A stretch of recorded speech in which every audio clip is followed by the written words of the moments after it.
Okay, so I just got my NEMA 1550 outlet installed. It took him literally about 25-30 minutes at max.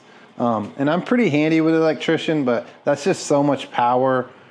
I don't like messing with the breaker box. I'll change some ceiling fans and add outlets inside the house, but whenever you talk about that kind of juice, I just don't feel comfortable. But anyways, here it is.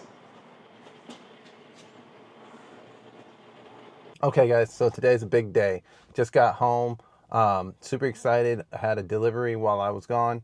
I had my mobile Tesla charger delivered, had some, center console storage that everybody says that you should get. Also had my mobile charger like docking station, so that I'm gonna install that. All right, here it is.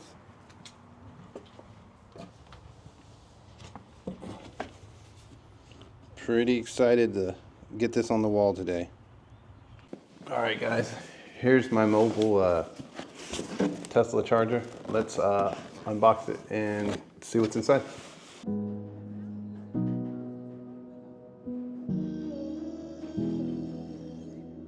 Okay, so this is actually a lot smaller than what I thought when I saw it online, which I know all of you guys have kind of, if you're interested, have already started your research. Here's the 1450, which I had installed yesterday. And this must be the classic outlet. Okay, looks like it has a decent sized cord. Look forward to kind of getting this installed, and I'll kind of go through the process with you guys.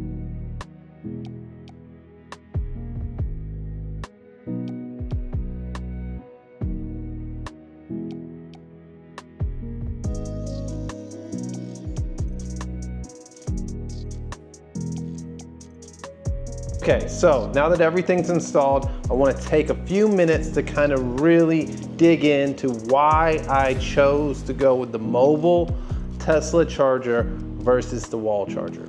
Okay, so my setup is I have the mobile charger with a 1450 outlet. I'm getting about 30 miles of charge per hour, which is plenty enough for me. Now I know if I would have gone with the wall charger, I would have got around 44 miles of charge per hour.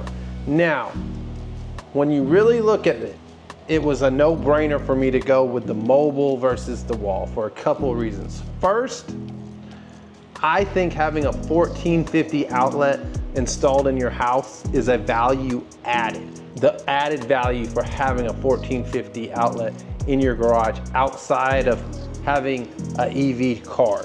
For me, a person that was really into woodworking for a part of my life, I loved it. Had a big old table saw, had a huge air compressor, had some joinery tools. I had a lot of things that needed a more powerful outlet than a 120, and I actually had to have them install a 220 in my garage. So for me, I own this home. I think having a 220 outlet in my garage, when I sell it, will be a value added because there's so many great uses to have it in your garage.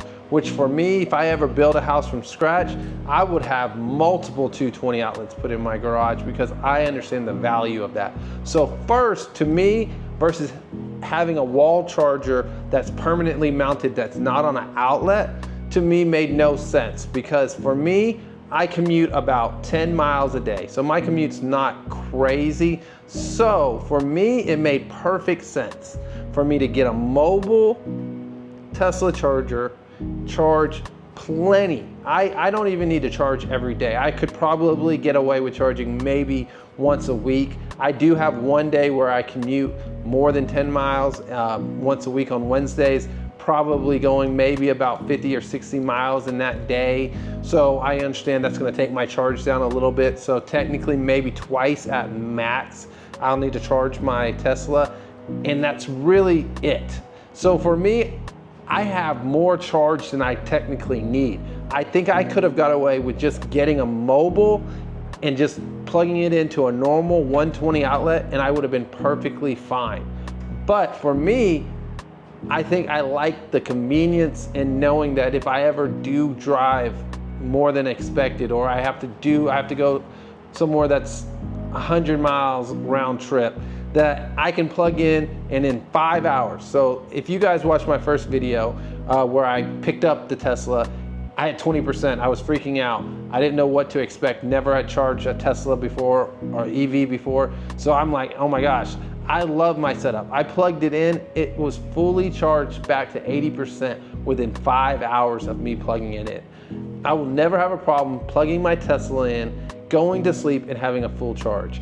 So for me, the difference between being able to charge my car fully in 5.5 hours versus 4 hours, I didn't understand. I didn't see the value in having the wall. Now, I do think the wall charger looks better, even though I do like my setup that I kind of have, and I think it looks clean.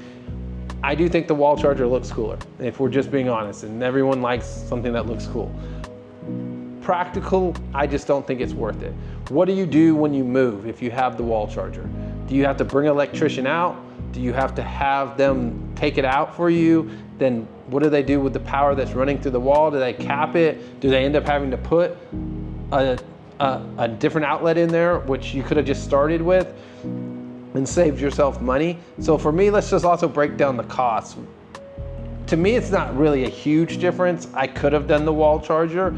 I brought an electrician out. He charged me $250. That's material, that's everything, for him to install my NEMA 1450 outlet in my garage. My run is obviously not very far. It goes right from my electrical box, barely any, and then there's my outlet. So I didn't have a crazy long run across my garage, which probably could have added another 50 bucks or something in material more and time to run that. So pretty simple setup that I had.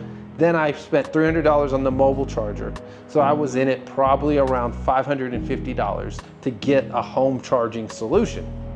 Now, if I would have gone with a permanently mounted one, he would have not charged me anymore. It was gonna be $250 regardless if he put an outlet in or he permanently mounted the wall charger. So really the biggest difference was really just in the cost of the chargers, which I think it's probably about $150 difference. I think they go for $420, but that's not taxes. So probably about $150 difference for roughly something that I don't think I would ever tangibly see or need that extra charge when I'm charging at home overnight. So for me, it was a no-brainer to go with the mobile charger. So hopefully this kind of opened your eyes, but for me, like I said, I think the greatest value added is that I have now a 220 outlet in my garage. Like I said, if you don't own a home and you don't have the opportunity to put a charger in, I don't really know if it's really practical for you to own a Tesla or any EV for that fact, because they really thrive when you're able to just plug them in, go to sleep, and wake up fully charged, ready to go. Hopefully I've given you guys a perspective that you may not have thought of before, so hopefully I've given you a little bit of wisdom. If you did like what you heard, please do one thing for me. Like, subscribe, so that you can keep getting all the great content that I'm bringing you. If you're decided, okay, I think I'm gonna buy a Tesla, my referral link is in the bottom. Please, I'd love if you used it. It helped me out. If not, I understand. Make sure you use a referral link because you're just leaving money on the table there. But until next time, I'm out.